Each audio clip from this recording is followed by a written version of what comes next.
Pattambi government കോളേജിൽ NCC farewell day സംഘടിപ്പിച്ചു. Best cadet award വിതരണവും അനുമോദന സദസ്സും നടത്തി. NCC വെൽഫെയർ ഡേയുടെ ഭാഗമായി Ottapalam 28 battalion commanding officer colonel S. ശ്രീരാമന് Pattambi college NCC guard of honour നൽകി സ്വീകരിച്ചു. തുടർന്ന് കാഡറ്റുകളുടെ നേതൃത്വത്തിൽ കണ്ടിജന്റ് ഡ്രിൽ, കെയിൻ ഡ്രിൽ എന്നിവ നടന്നു. ബെസ്റ്റ് കാഡറ്റ് അവാർഡ് വിതരണം, ഡൽഹി തൽസൈനിക് ക്യാമ്പിൽ പങ്കെടുത്ത കാഡറ്റിനുള്ള സ്വീകരണം, CISF കേരള പോലീസ് ജോലിയിൽ പ്രവേശിച്ച എക്സ് കാഡറ്റുകൾക്കുള്ള അനുമോദനവും ചടങ്ങിൽ നടന്നു. Welfare day program commanding officer colonel S. Sreeram നിർവഹിച്ചു. Volumes of the kind of spirit or the kind of love or attachment they have with this.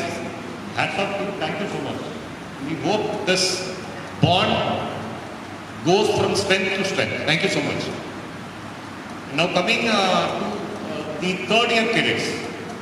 Of course, it's a journey. People in the last third year, then I think second and first are there.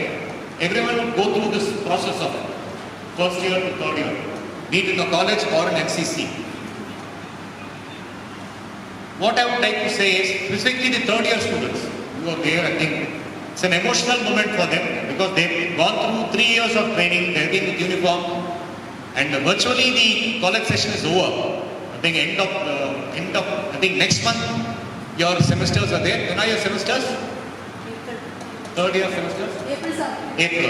College principal CD Dileep അധ്യക്ഷത വഹിച്ചു. Associate NCC officer doctor A. Pramod സ്വാഗതം പറഞ്ഞ ചടങ്ങിൽ Subedar major പൾസ് Bosu, NCC മുൻ ANO doctor P. Abdu, NCC alumni president Sherif Thumbil, alumni Balakrishnan Ezhuvanthala, Delhi Thal Sainik camp cadet AM Niranjan, senior under officer KM Hamsa തുടങ്ങിയവർ സംസാരിച്ചു. NCV news Thrithala.